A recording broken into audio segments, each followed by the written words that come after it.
네, 국내외 주요 이슈 점검해 드리겠습니다. KDB 대우증권 손은주 차장 전화 연결돼 있습니다. 차장님 안녕하세요. 네, 안녕하십니까. 네, 먼저 시리아 사태에 대한 얘기를 좀 여쭤보겠는데요. 미국 좀 상원 위원회에서 일단은 결의안이 일단 승인이 됐거든요. 일단 전체 회의에서 또 결의안이 또 통과될지를 지켜봐야 되겠지만요. 오늘 이제 군사 개입이 가시화되고 있다 보니까 이와 관련해서 이제 국제 유가 이 급등이 아무래도 걱정 아니겠습니까? 일부에서는 $150까지 오를 수 있다. 이런 전망도 나오고 있습니다. 이 부분 어떻게 봐야 될까요? 네, 결론부터 말씀드린다면은 예. 군사 개입이 이루어지기까지는 심리적인 불안감에 따라서 유가 상승 가능성이 있어 보입니다. 그렇지만은 과거처럼 유가가 크게 급등할 가능성은 크지 않다고 판단합니다. 그 이유는 지구 온난화라든가 환경 오염으로 이미 화석 연료 비중을 줄이기 위해서 각국이 신에너지 정책을 수립하고 있습니다. 특히 에너지 최대 소비국이라고 할 수 있는 미국의 경우에는 그동안 셰일가스라든가 태양광 같은 신재생 에너지에 대해서 투자를 강화하고 있고요. 그래서 2030년대에는 에너지 자급을 논할 정도로 석유 수입에 대한 의존도가 많이 감소할 것으로 전망되고 있습니다.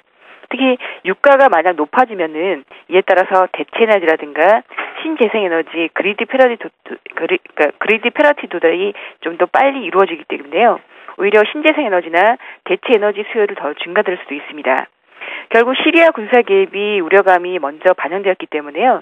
선 반영되면서 이미 유가가 WTI 기준으로 $110까지 오른 상황이기 때문에 오히려 군사 개입이 이루어지고 나면은 지정학적 리스크가 그동안 좀 반영되면서 올라했던 상승했던 부분이 소멸되면서 오히려 유가는 좀 반락할 가능성도 있지 않을까 예상하고 있습니다.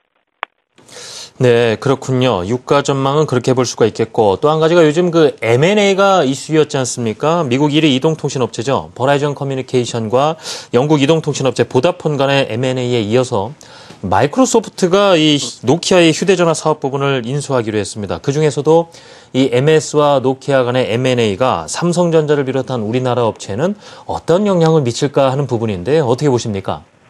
예, 모토로라를 인수한 구글에서처럼 이제 노키아를 인수한 마이크로소프트는 소프트웨어하고 이제 휴대폰 제조사 결합이라는 측면에서는 어쩔 수 없는 시대적 변화를 받아들이는 시도라고 봅니다. 그렇지만은 조금 너무 늦은 감이 없지 않아 있는 것도 같습니다.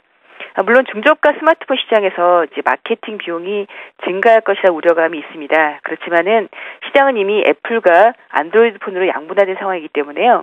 MS와 노키아 연합이 어느 정도 가시화된 성과를 보이기까지는 시간이 필요할 것 보입니다.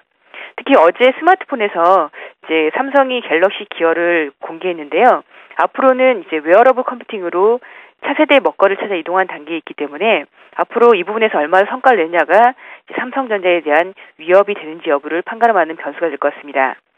이제 오히려 이번 M&A 건이 삼성전자에 어떤 영향을 줄 것인가를 고민하기보다는요. 이 부분 좀 더 중요할 것 같은데요. 민간 기업 부문의 자생력이 강화되고 있다라는 신호탄을 해석할 필요가 있어 보입니다. 사실 서브프라임 사태하고 유럽의 재정 위기를 거친 이후에 사실 정부가 중앙은행의 역할을 많이 담당했었고요. 기업들 역시 글로벌 경기 불확실성으로 투자 활동보다는 현금 부여에 주력했었습니다. 이제 인수합병을 통해서 외형 확대라든가 시장 점유율 상승이라든가 경쟁력 강화 같은 이런 전략들을 기업 스스로가 선택하고 있기 때문에요. 경기 회복에 대한 자신감을 좀 더 확인할 수 있는 부분이겠고요. 이는 최근에 외국인이 주도하고 있는 우리나라 경기 민감지 상승에 좀 더 힘을 실어준 배경이 될 것으로 판단하고 있습니다. 마지막으로 이 같은 큰 대형의 M&A는 대형 글로벌 IB 투자은행들의 수수료 수입에 도움이 된다는 측면에서 금융 부분도 이제 본연의 IB 업무를 확대하면서 수익 구조가 좀 정상화될 수 있는 발판을 마을 것으로 기대할 수 있겠습니다. 네, 이제 삼성전자의 위험이 될지는 앞으로 어떤 성과를 내놓을 것인가 또 두고 봐야 되겠지만 다른 분야에 있어서는 좀 더 힘을 좀 실어줄 수 있는 긍정적인 배경도 될 수 있다는 말씀이군요. 자, 지금까지 KDB 대우증권 손은주 차장님 말씀 들어봤습니다. 차장님 감사합니다. 네, 감사합니다.